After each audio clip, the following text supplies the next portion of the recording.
आप लोग का मेरा यूट्यूब चैनल में स्वागत है दोस्तों। आप लोग कैसे हैं?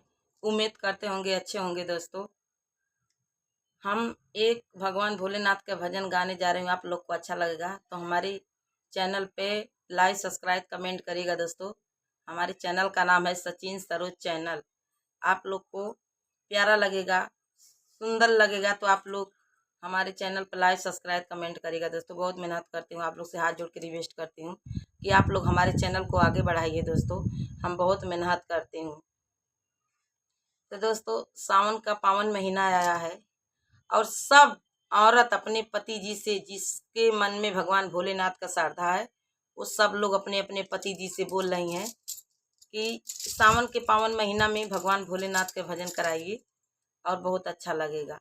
भगवान भोलेनाथ सबका दुख काटते हैं, बहुत दानी है, महादानी है, दयालु है। भोलेनाथ के अंदर बहुत दया है दोस्तों। इसीलिए हम भी अपने पति जी से कह रहे हैं, क्या कह रहे हैं आप लोग सुनिए। बहुत प्यारा भजन है। सावन के पावन महीनवा बलम शिव चर्चा कराइदा हो। सावन के पावन महीनवा बलम शिव चर्चा कराइदा हो। चर्चा करा द पिया चर्चा करा दा, चर्चा करा द पिया चर्चा करा दा। सावन के पावन महीनवा बलम शिव चर्चा कराइदा हो।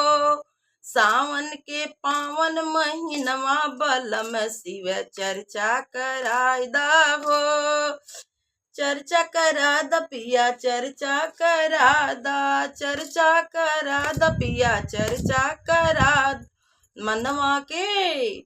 मनवा के श्रद्धा पुरादा बलम शिव चर्चा करादा हो। मनवा के श्रद्धा पुरादा बलम शिव चर्चा करादा हो। सावन के पावन महीनवा बलम शिव चर्चा कराइदा हो। सावन के पावन महीनवा बलम शिव चर्चा कराइदा हो। बागों से जाकर के फूलवा ले आइदा, बागों से जाकर के फूलवा ले आइदा। फूलवा ले आद पिया मलवा गुथाइदा, फूलवा ले आद पिया मलवा गुथाइदा। अरे मलवा, अरे भोलेनाथ के मलवा पिन्हादा बलम शिव चर्चा करादा हो। गुरु जी के मलवा पिन्हादा बलम शिव चर्चा करादा हो। चर्चा करा द पिया चर्चा करा दा। मनवा के सपना पूरा दा बलम शिव चर्चा करा दा हो। मनवा के श्रद्धा पूरा दा बलम शिव चर्चा करा दा हो। सावन के पावन महीनवा बलम शिव चर्चा करा दा हो। सावन के पावन महीनवा बलम शिव चर्चा करादा हो।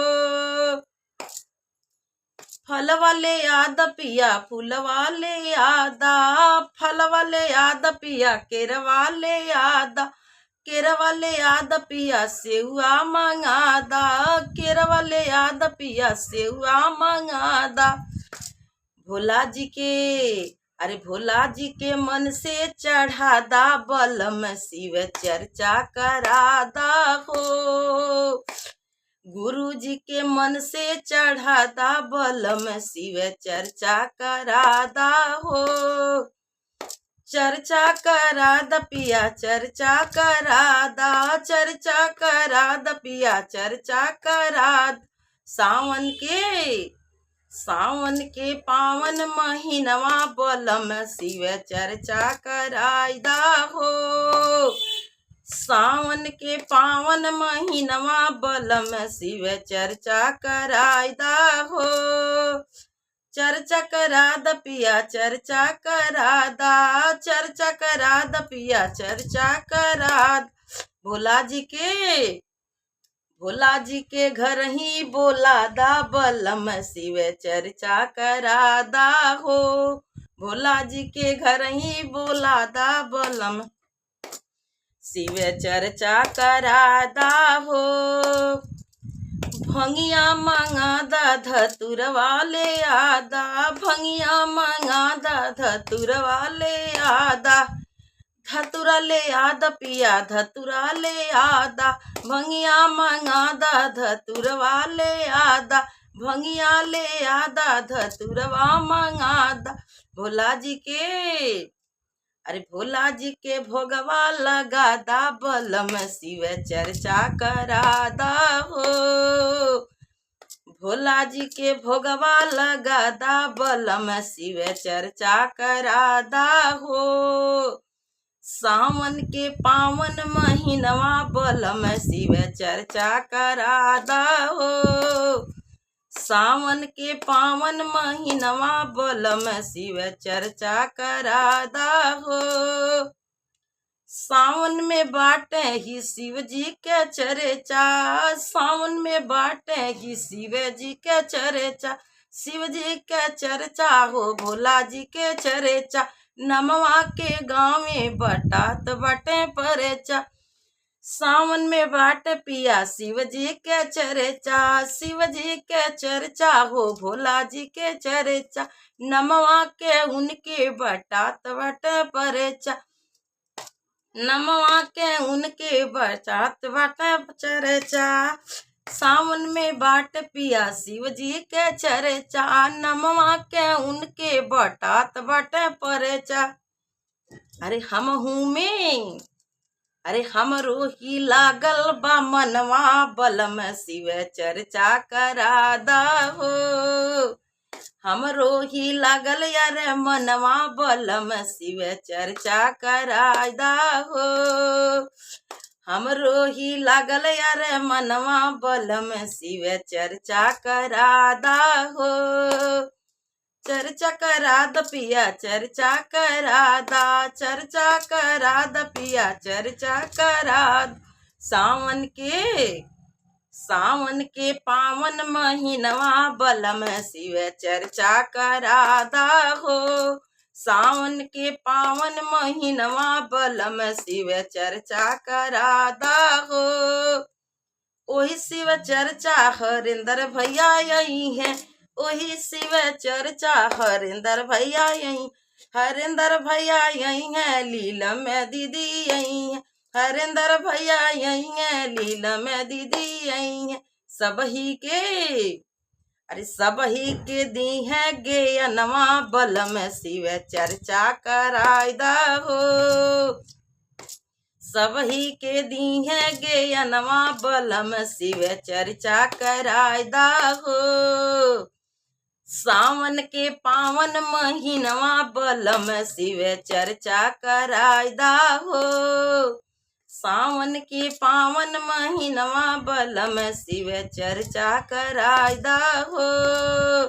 चर्चा करा द पिया चर्चा करा दा, चर्चा करा द पिया चर्चा करा। दिलवा के श्रद्धा पूरा दा बलम शिव चर्चा कराई दा हो। दिलवा के श्रद्धा पूरा दा बलम शिव चर्चा कराई दा हो। सावन के पावन महीनवा बलम शिव चर्चा कराई दा हो। सावन के पावन महीनवा बलम शिव चर्चा कराई दा हो। नमस्ते दोस्तों, आप लोग को इतना प्यारा इतना सुंदर भजन आप लोग को गा के हम सुना दिए, आप लोग को अच्छा लगेगा तो हमारे सचिन सरोज चैनल पे लाइक सब्सक्राइब कमेंट करिएगा। दोस्तों बहुत मेहनत करती हूँ, भोलेनाथ में बहुत बहुत ज़्यादा शक्ति है बहुत, इसलिए भगवान भोलेनाथ के पूजा हम करती हूँ और हमको उसका भजन उनका बहुत प्यारा लगता है और इसीलिए हम गाती हूँ और आप लोग को सुनाती हूँ दोस्तों। और हाथ जोड़ के माफ़ी मांगती हूँ कि अगर आप लोग को अच्छा लगेगा तो हमारे सचिन सरोज चैनल पर लाइक सब्सक्राइब कमेंट करिएगा। और कोई भी गलती होगा तो आप लोग से हाथ जोड़ के रिक्वेस्ट करती हूँ, आप लोग कमेंट करके बताइएगा।